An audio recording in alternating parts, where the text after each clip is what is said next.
GURBETTE KALMAK, Bleiben in der Fremde is the first chapter of a new exhibition trilogy here at the TAXISPALAIS that Gülsoy, Dotash and myself curated together.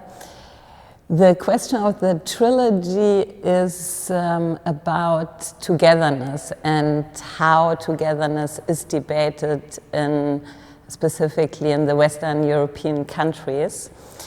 How can artistic practices contribute to a deeper and more adequate way in the discussion of the plurality of belongings and multiplicities?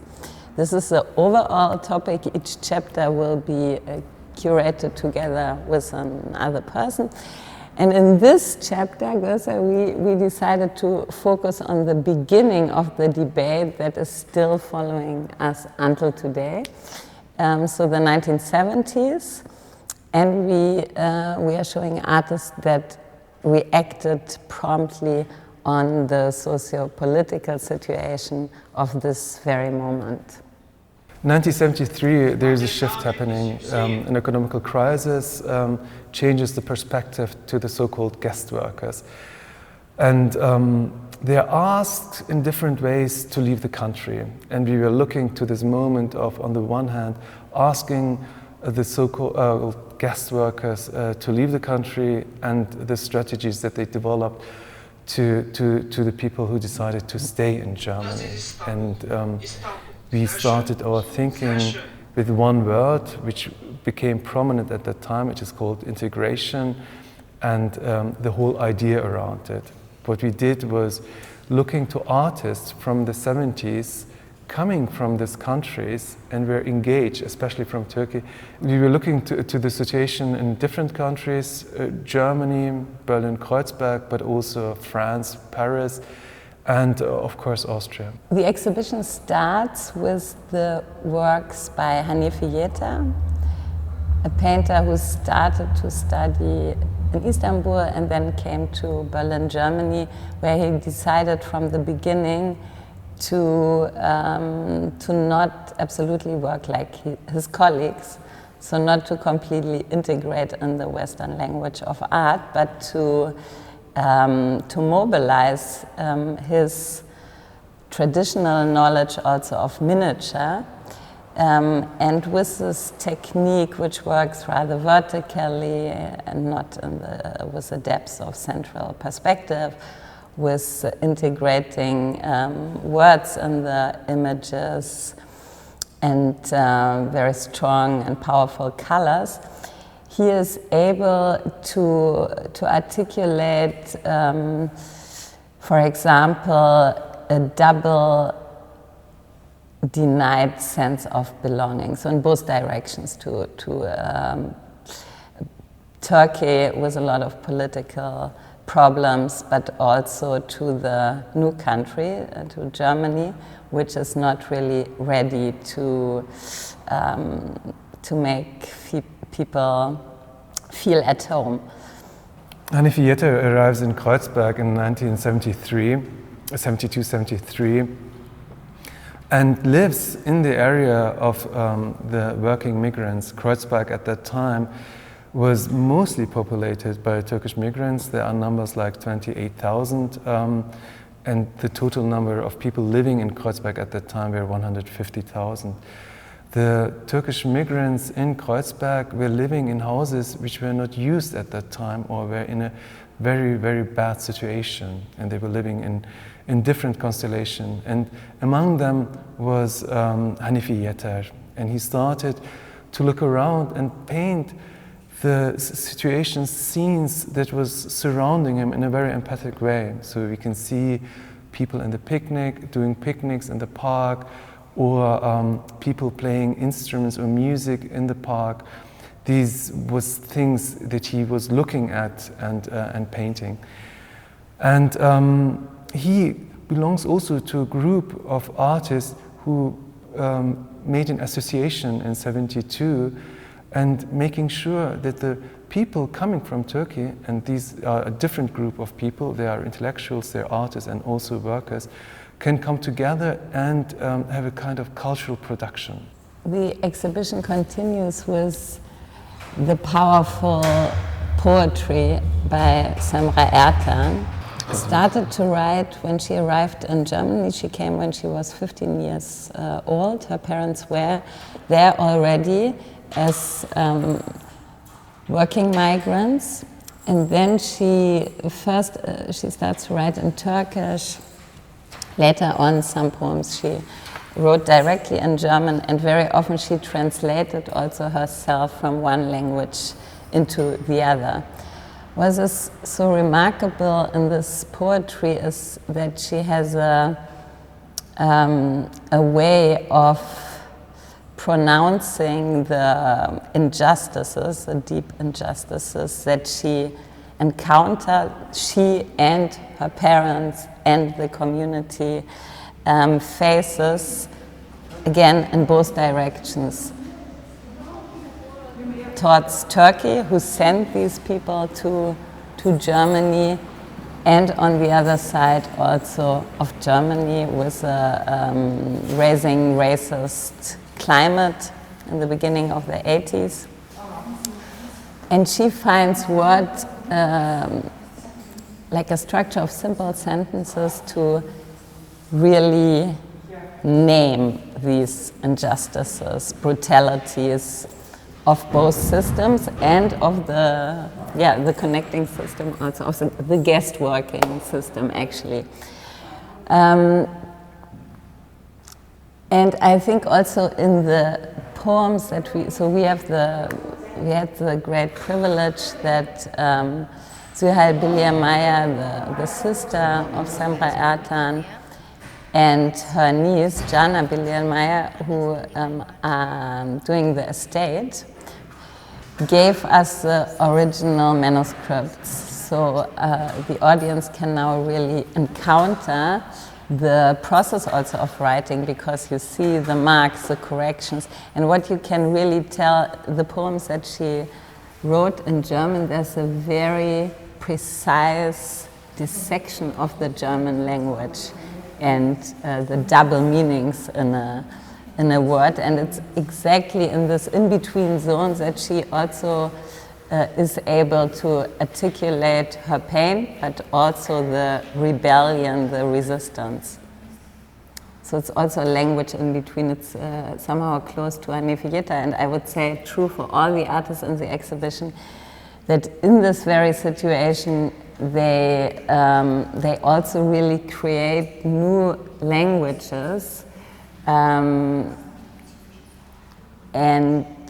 which became very important for both art history, film history, in Semra Ertan's case, poetry history or literary history.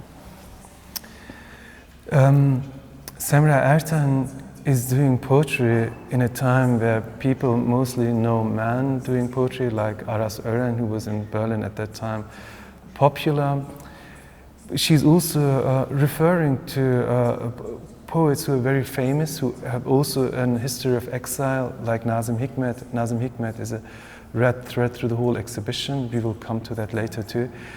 And among them, she's really very exceptional. She's very young, doing these poems, and which is also important to know is her poems at lifetime were not published not all her poems in her lifetime were published. Some of them were known through newspapers like Hürriyet, who were addressing both groups, people in Turkey, but also Turkish-speaking people in Germany, and also in small books.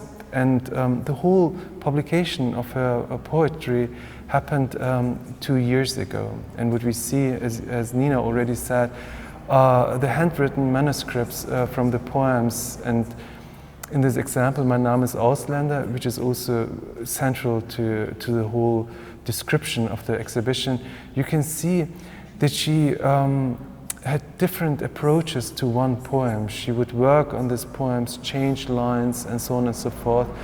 And she, as already told, she's working in both languages. In Mein Name ist Ausländer, she starts with writing it in German, and then it becomes translated into Turkish. This is important.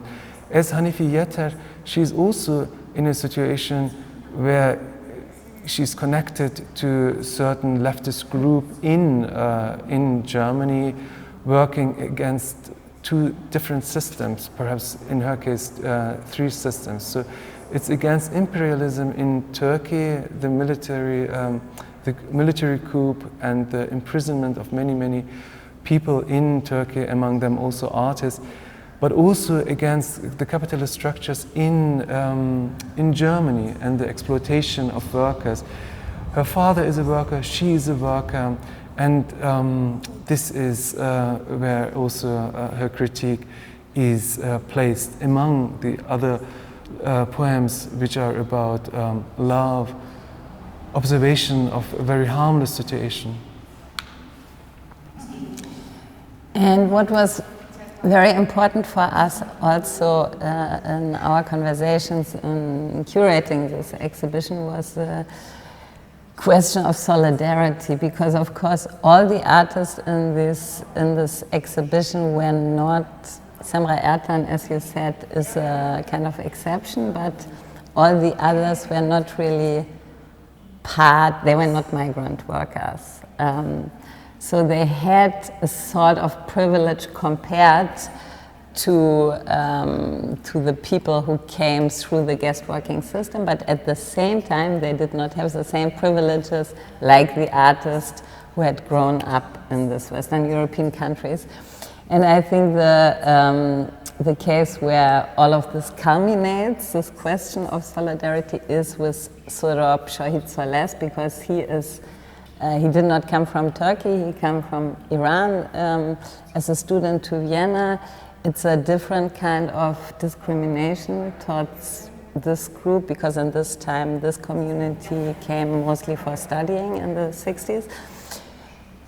But he himself says in his film, which also gave us the idea for the title of the show, in der Fremde, Darobat, he says, I did not want to make another guest worker film. I just wanted to make a film about how it feels to live in, let's call it foreignness, or in der Fremde. And he says, and this, I know about this because I learned actually in Vienna while studying how it feels to be treated very badly as a foreigner. So I think that this film is very interesting in regards to something that we ask in the whole exhibition. How can these people talk about something that they have? It's half, they share the experience of this denied sense of belonging, for example, of not being fully accepted, but at the same time also knowing that they have some privileges that the people that they work with don't have. So Soles is portraying Hussein, the main character, and is just taking us through the journey of his monotonous life. So working very hard, living in a shared flat with other so-called guest workers. And I think it's very interesting to see how he really tries to, he's very curious, he's very open to this Berlin-Kreuzberg again, but very often he encounters the refusal of being part of this area, of this town, of this country. Whereas this is very strongly contrasted with kind of solidarity, support, and love within the community. And this again is contrasted to the privileged German people around them who have a lot of things, but they don't have this relationality that they live in this shared flat. So Les lives first in Vienna and studies film in the 60s in Vienna, returns to Iran and decides to, when he came back to Europe, he decides to go to Berlin. The film that we are seeing in the exhibition is done very fastly. So it's written that he produced this film in weeks or in months.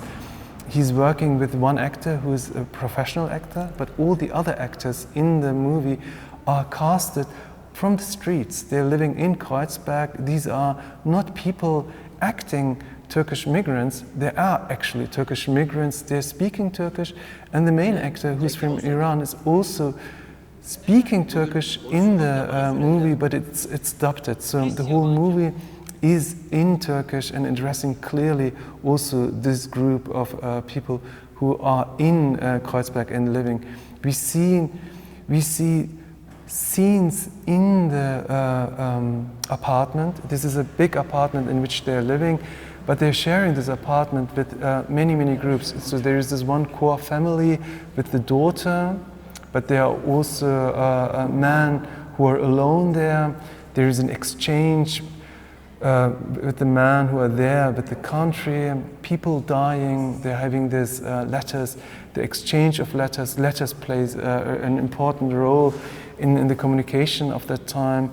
They're taking care of each other in this kind of foreign country. They're asking how they feel. They're giving each other some solace when one of them are losing parents. What you see also is the moments when he's on the streets. They feel not really welcome, and he can feel it when he's in the tram, in the metro. He can feel it when he's on the street. He's trying to learn German, and people from this group of people living in the apartment is helping him. It's a student actually, is teaching him English, and he uses this German, pardon, yeah. And he uses this German to get in touch with the people around him. He's using this German to flirt with the woman. What the film is also really impressively showing is that in Kreuzberg at that time, the majority is the people who came as guest workers to Kreuzberg, but there are also elderly people living there, and the elderly people are sharing somehow similar problems with sons who are in the USA, and they're longing for them and having this moment of like, where are they, and so on and so forth. So it's a really very nice collection of different emotions coming together, and all these emotions are touching the concerns of people who came as guest workers, as intellectuals, or as artists to Germany. Along with Semra Ertan's poetry, we are also presenting, showing work by Cana Bilir-Meier, her niece, who decided to make a graduation work at the Academy of Fine Arts in Vienna with a film, with a video essay that is a kind of tribute to Semra Ertan's poetry. Cana Bilir-Meier manages to delve into the family archive, but also to the more hurtful media coverage of the activist self-emulation of Semra Ertan, who, when she was only 25 years old in 1982, decided to do the strongest activist act that one can imagine, to self-emulate and to call the press in advance and to inform them that this is an act against racism. She asks for foreigners not only to have the right to live as humans, but also to be treated like humans. She says, I want that everybody loves each other and accepts each other and I want that people think about my death. And then she finishes with the poem that we also show in the vitrine, Mein Name ist Ausländer. And Cana Bilir-Meier, in a very thoughtful, caring way, tells the story of the strong poetry, the powerful poetry of Semra Ertan, but also the very context to which these poems were reacting, so namely the racist, as we said before, the racist situation in Germany and the problems in Turkey. And then she also manages through fragmentation to show how the media coverage prolonged the exclusions that Semra Ertan had to face, but she does it in a way which is not causing hurt again, but it's somehow a bit like Semra Ertan's poetry. She manages to name it very clearly, what happened, but presenting Semra Ertan as a strong, decided, and talented person. The death of Semra Ertan in 1982 is a big shock for the German public, but also for the Turkish public. There is a huge press coverage of what happened, and her funeral is also a public funeral. You can see it in TV. It's covered by WDR. You can see from their voices, they're shocked as well to see this kind of act against racism, but they can't manage to name her or tell her name. She's called a Turkish woman who killed herself. And these are the moments of structural racism that you can see in the media of that time, and which is also exposed and shown by Cana Bilir-Meier's work. And I think also this is part is family archive, but also part is the media archives at that time.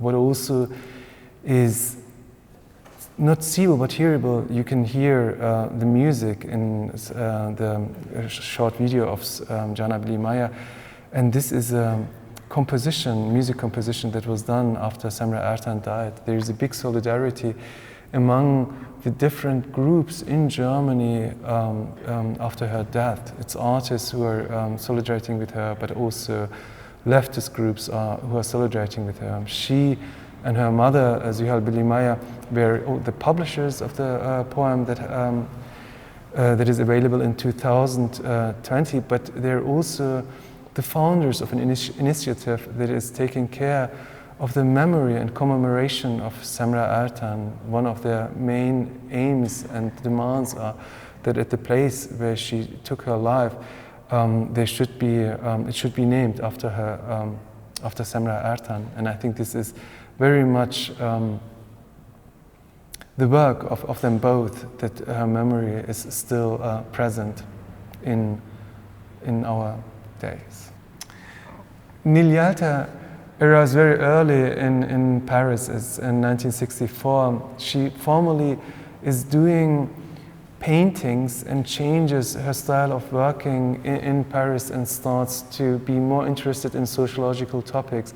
She's working with different artists together. She's working with sociologists working in Paris at that time, like Guy Petek, Jack Salomon, and they together do one work that we're exhibiting here, which is called The Turkish Immigrants.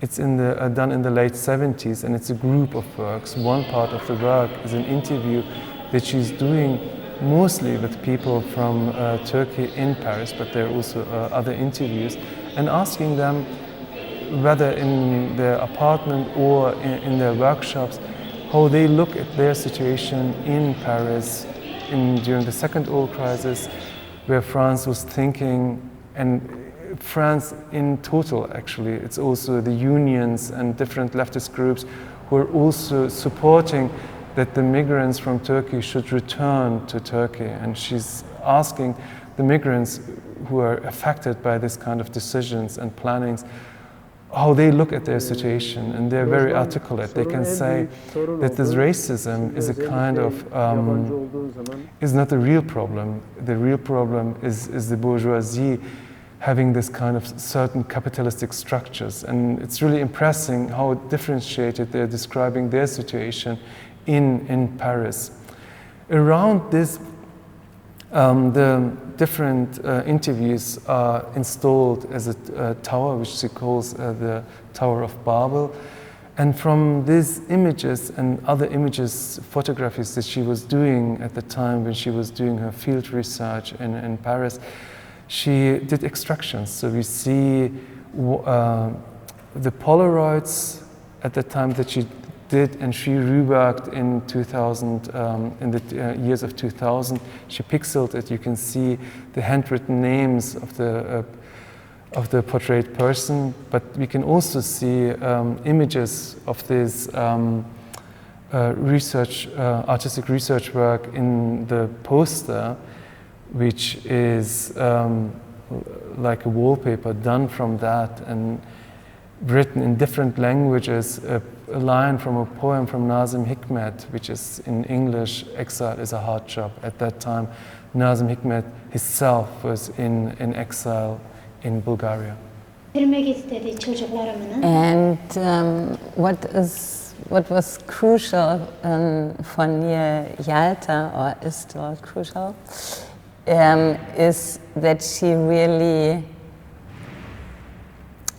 she works against this invisibility of this community who had not the chance to self-articulate. So she really enables or creates a setting where, as you said, they speak. But the focus is so clear that she just wants to give them the opportunity to be visible with their visions, needs, and also complaints, or naming of the, as you said, brutal capitalist and racist system that they have to face. And she develops different strategies to do this, and also she integrates in her work the refusal of naivety about this process. So in the Tower of Babel, we hear the self-articulation, but we really also have to pay attention to be able to listen the single voices. When we come in the room, it's first a really polyphony of different voices. So she marks also, maybe also in a self-reflective manner, that it's not so easy. It's not one voice, first of all. It's also not the question of of portraits also. It's also difficult, like how can you not be in the safe space behind the camera and then you portray somebody who is in a difficult situation. So all of this is shown in the work itself, and she, like all the artists in this exhibition, and I think that's also why one has to also do art exhibitions about these questions and topics, they really managed to have this resisting, powerful naming of social and political injustices without re-victimizing the people portrayed in the paintings, in the photographs or videos by Neil Yalter, in the film by Shahid. In Cana, Bilir-Meier's video, Semra Ertan, when she talks about herself or her community. So they mark that speaking and articulating this is, and also articulation of pain, is a gesture or is a performance of strength also. And we never have the feeling that we see that we can have pity or something with the people portrayed. Also in Neil's posters, we see very joyful, we see very cute kids which are laughing, and their parents also laugh. And then this is combined with a very true sentence, exile is a hard job. But we have somehow both dimensions. They never lose their dignity. All the persons are shown in strength and dignity.